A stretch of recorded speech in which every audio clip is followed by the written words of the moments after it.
ஜனவரி 5, 2026 புதுதில்லியில் இருக்கிற லக்ஷ்மி நகர் பகுதியில் இருக்கிற போலீஸ் ஸ்டேஷனுக்கு அன்றைக்கு இரவு சுமார் 12 மணி அளவுல ஒரு 25 வயது மதிக்கத்தக்க ஒரு இளைஞர் உள்ள ரொம்ப கூலாக நடந்து வராரு. உள்ள வந்த மனுஷனை குறுக்காட்டி முன்னாடியே ஒரு கான்ஸ்டபிள் கேட்கிறாரு, என்ன தம்பி யாரை பார்க்கணும் அப்படின்னு சொல்லி கேட்கிறாரு. அதற்கு அவரு, இங்க நானு ஒரு மர்டரை ரிப்போர்ட் பண்ணணும், யாருகிட்ட சொல்லணும் அப்படின்னு சொல்லி கேட்கிறாப்படி. என்னப்பா கொலையா, எங்க உங்க ஊர்லயா, தெரிவா அப்படின்னு சொல்லி உள்ள கூட்டிட்டு போயிட்டு உள்ள ஹெட் கான்ஸ்டபிள் இருக்காரு, அவர்கிட்ட இந்த பையனை கூட்டிட்டு போய் விடுறாரு அந்த கான்ஸ்டபிள். அந்த ஹெட் கான்ஸ்டபிள் அந்த இளைஞனை உட்கார்ப்பான்னு சொல்லிட்டு சரி சொல்லு அப்படிங்கிறாரு. அதற்கு அந்த பையன் சொன்ன முதல் வார்த்தையே, சார் நானு 3 கொலை பண்ணிட்டு வந்திருக்கிறேன் சார் அப்படிங்கிறான். அதை கேட்ட உடனேயே அந்த ஹெட் கான்ஸ்டபிளும் சரி பக்கத்துல இருந்த பிற கான்ஸ்டபிள்களுக்கும் சரி தூக்கி வாரி போட்டது. என்னப்பா சொல்ற, நீ கொலை பண்ணிட்டு வந்தையா அப்படின்னு சொல்லி அவங்க கேட்ட போது,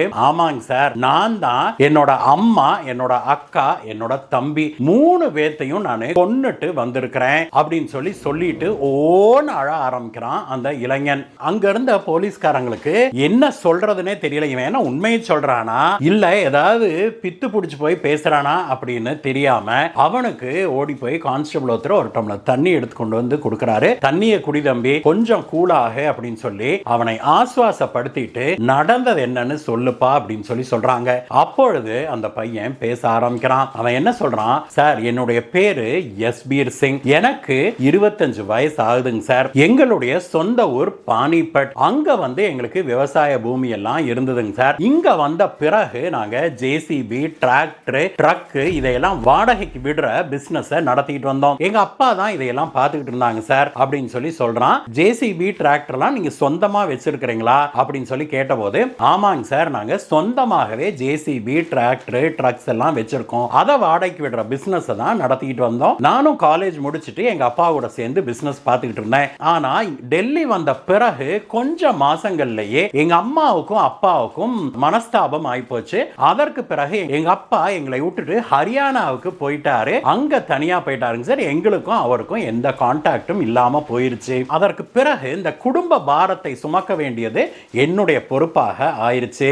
ஏற்கனவே எங்களுக்கு நிலபுலம்லாம் இருந்தது. அதற்கு பிறகு இப்ப ஜேசிபி இதெல்லாம் இருக்கிறதுனால அப்பா கூட கொஞ்ச நாள் நான் பிசினஸும் பார்த்ததுனால நானே வந்து பிசினஸ் எல்லாம் எடுத்து செய்ய ஆரம்பிச்சேன். ஆனா துரதிருஷ்டவசமாக எங்களுடைய பிசினஸ் பயங்கர லாஸ் ஆயிருச்சுங்க சார். கடந்த 6-7 மாசமா எங்களுடைய ஜேசிபி, டிராக்டர்ல பல வண்டிகளை பேங்க்குக கடன் கொடுத்தவங்க சீஸ் பண்ணிட்டாங்க. அதனால எங்களுக்கு தொழிலே முடிஞ்சு போயிருச்சு. அதற்கு பிறகு நான் வேலைக்கு போலான்னு நினைச்சா எனக்கு எங்கேயும் வேலையும் கிடைக்கல. இதனால பயங்கர மன உளைச்சலுக்கு ஆளாயிட்டேன். இது மட்டும் இல்லாம குடும்ப செலவுகளும் இருந்தது இல்லையா. என்னுடைய அக்கா வீட்டோட இருந்தாலும் தம்பி வந்து 14 வயதாகுது, அவன் படிச்சுக்கிட்டு இருக்கிறான். அவனுடைய பள்ளி படிப்புக்கெல்லாம் நான் ஃபீஸ் கட்ட வேண்டியது இருக்குது. இந்த செலவுகள் பத்தாது அப்படின்னு எங்க அப்பா காலத்திலேயே எங்களுக்கு நிறைய கடன் ஆயிடுச்சு இல்லையா. அந்த கடனை கேட்டு பலரும் எங்களைய தொந்தரவு செஞ்சுக்கிட்டே இருக்கிறாங்க இன்றைக்கு வரைக்கும். ஒரு கட்டத்துல என்னால இந்த கடன் சுமையெல்லாம் தாங்க முடியலைங்க சார். ஒரு பக்கம் கடன்காரங்க தொல்லை, இன்னொரு பக்கம் என்னுடைய கஷ்டத்தை கொஞ்சம் கூட புரிஞ்சுக்காத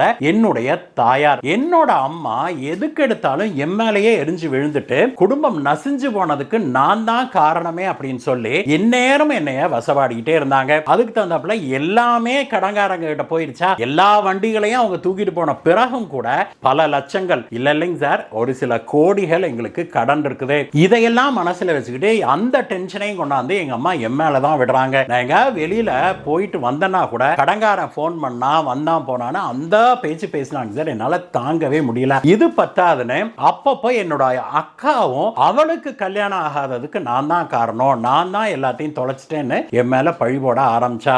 இதனால கடந்த 3 மாசத்துக்குள்ள நானு பல தடவை தற்கொலை பண்ணிக்கிறதுக்கு முயற்சி செய்தேன். ஆனா துரதிருஷ்டவசமா தற்கொலையை கூட என்னால வெற்றிகரமாக செய்து கொள்ள முடியவில்லை. நான் என்ன திட்டம் போட்டேன் அப்படின்னா, எனக்கு ஒரு 1.5 கோடிக்கு நான் இன்சூரன்ஸ் எடுத்திருக்கிறேங்க சார். அதனால நான் எப்படியாவது ஆக்சிடென்ட்னு தெரியற மாதிரி நான் செத்து போயிட்டேன் அப்படின்னா அந்த 1.5 கோடி ரூபாய் என் குடும்பத்துக்கு வரும். அதை வச்சு அவங்க ஓரளவுக்கு கடனை எல்லாம் கட்டிட்டு நிம்மதியா இருப்பாங்க அப்படின்னு சொல்லி நான் திட்டமிட்டேன். இதை மனசுல வச்சுக்கிட்டு தான் நான் பல தடவை தற்கொலை செஞ்சுக்கலான்னு நான் முயற்சி செஞ்சேங்க சார். ஆனா எனக்கு அது கூட சரியா நடக்கல. நேற்று இரவு இப்படித்தான் நான் வெளியில போயிட்டு வந்தேங்க சார். வீட்டுக்குள்ள செருப்பை கழட்டிட்டு கால் எடுத்து உள்ள வச்சனோ இல்லையோ, எங்க அம்மா என்னை கண்டபடி வசைபாட ஆரம்பிச்சாங்க. என்னடா அப்படின்னு கேட்டா அப்புறம் தான் என் தம்பி சொல்றான், கடங்காரங்க 2 பேரும் வீட்டுக்கு வந்து கண்டபடி திட்டிட்டு போனாங்க அப்படின்னு சொல்லி சொன்னான். அதனாலதான் அம்மா டென்ஷனா இருக்கிறாங்க அப்படின்னு புரிஞ்சுக்கிட்டு நானும் அமைதியா ரூமுக்கு போனேன். ஆனாலும் எங்க அம்மா விடுறதா இல்ல, பேசுன்னு பேசினாங்க சார். ஒரு கட்டத்தில் என்னால தாங்கவே முடியல அவங்க பேசுறத.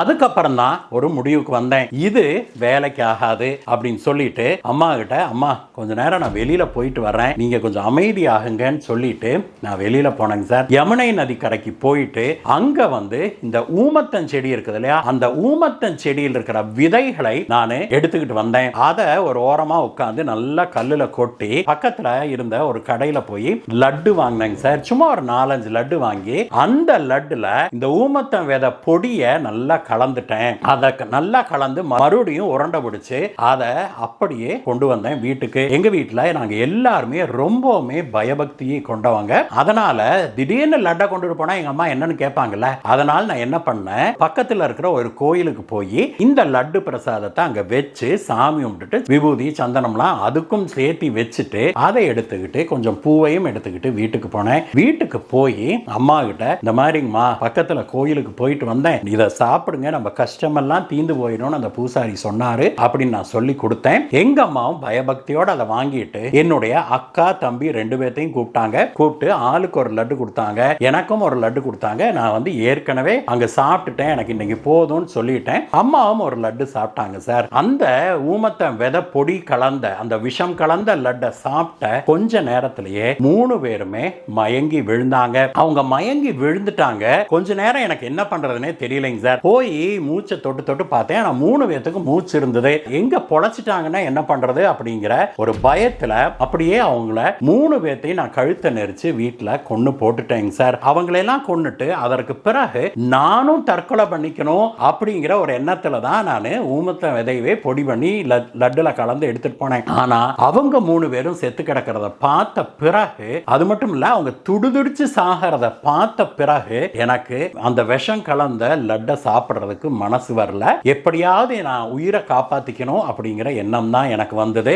ஆனாலும் என்னுடைய குடும்பத்தார் 3 பேர்த்தையும் நானே கொன்னுட்டனே அப்படிங்கிற வேதனையில நேரா கிளம்பி போலீஸ் ஸ்டேஷனுக்கு வந்துட்டேங்க சார் சரண்டர் ஆகிறதுக்கு அப்படின்னு சொல்லி அந்த இளைஞன் சொல்லிவிட்டு ஓன்னு அழுகிறான். போலீஸ்காரங்களுக்கு ஒரு பக்கம் அந்த பையனை பார்க்கறதுக்கு பாவமாகவும் இருந்தது, இன்னொரு பக்கம் அந்த சின்ன பையன் இப்படி செய்திருக்கிறானே அப்படிங்கிற வேதனையும் இருந்தது. அவனை அழைச்சுக்கிட்டு வீட்டுக்கு போறாங்க போலீஸ்காரங்க. வீட்டுக்கு போய் பார்த்தா அவன் சொன்னது போலவே 3 பேரும் ஹால்லையே இறந்து கிடக்குறாங்க தரையில.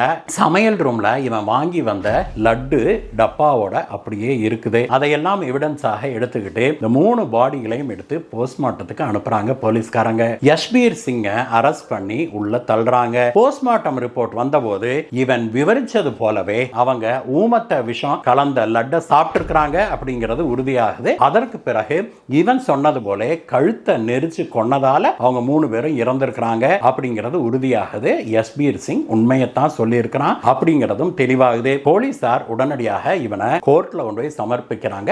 இந்த வழக்கு இன்னும் விசாரணையில் இருக்குது நண்பர்களே. இந்த வழக்கு தொடர்பான மேலும் தகவல்கள் நமக்கு கிடைக்கும் போது நாம நம்மளுடைய கம்யூனிட்டி டேப்ல உங்களுக்கு அப்டேட் பண்றோம். இந்த வீடியோ பற்றிய உங்களுடைய கருத்துக்களை சொல்லுங்க நண்பர்களே. மீண்டும் உங்களை வேற வீடியோ சந்திக்கிறேன். Bye by.